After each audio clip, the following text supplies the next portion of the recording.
Freedom in Congo Square, written by Carol Boston Weatherford, illustrated by R. Gregory Christie. Forward.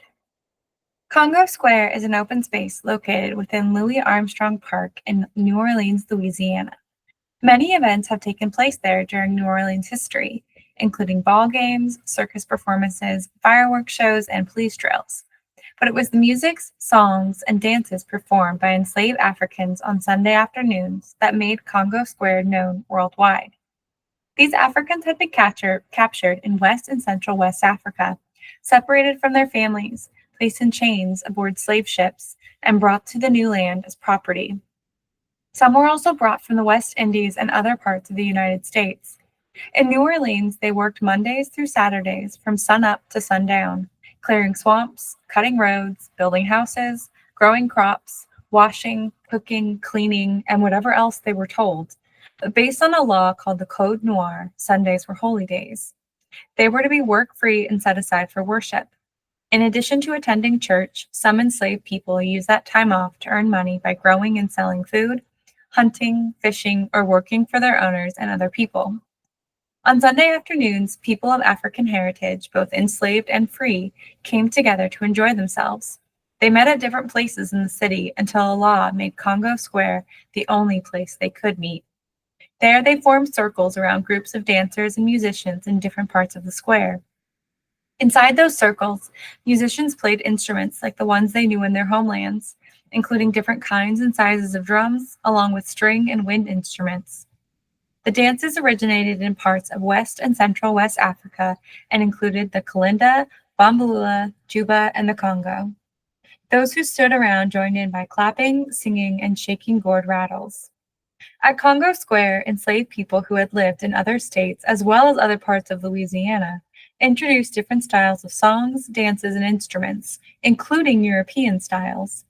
Over time, the intermingling of the different African, Caribbean, and European styles led to the development of new styles, including jazz music, which is now performed around the world. The music for jazz funerals and for second line dancing and parade, along with the music of Mardi Gras Indians, all began in New Orleans and are all based on the style called jazz. Congo Square was placed on the National Register of Historic Places in 1993. And a historical marker was erected there in 1997. Although Congo Square has been its unofficial name since the mid-1800s, it has held many other names, including Place Publique, Circus Square, Congo Plains, and Beauregard Square. In 2011, the New Orleans City Council passed an ordinance that made Congo Square the official name of this national landmark.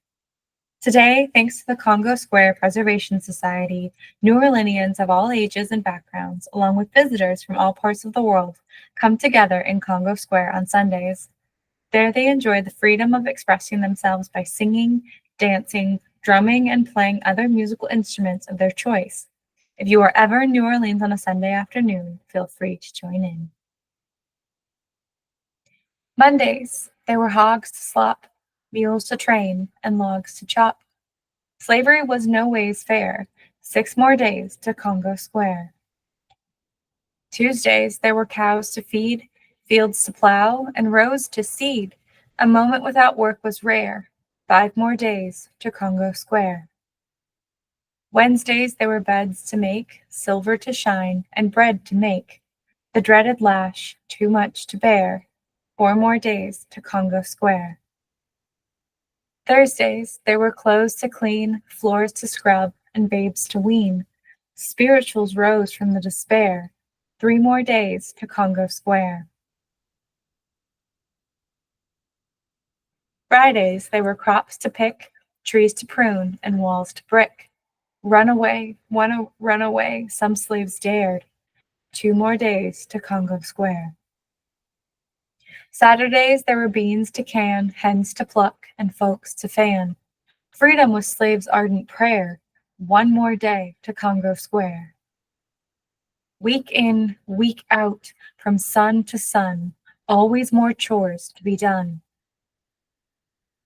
And even as the plantation slept, wood was on the fire kept. But Sunday was a day of rest, when master charmed the weekend guests. Slaves had off one afternoon when the law allowed them to commune. They flocked to New Orleans, Congo Square. Sundays, slaves and free met there. It was a market and a gathering round, where African music could resound. Beneath the sun and the open air, the crowd abuzz with news to share.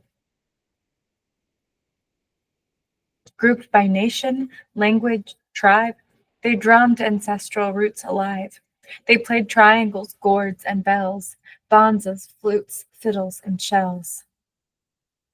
Women in gauze, silk, and percale, men in fringe and furry tails, shook tambourines and shouted chants as rhythms fueled a fiery dance. They rejoiced as if they had no cares, half day, half free in Congo Square. This piece of earth was a world apart. Congo Square was freedom's heart.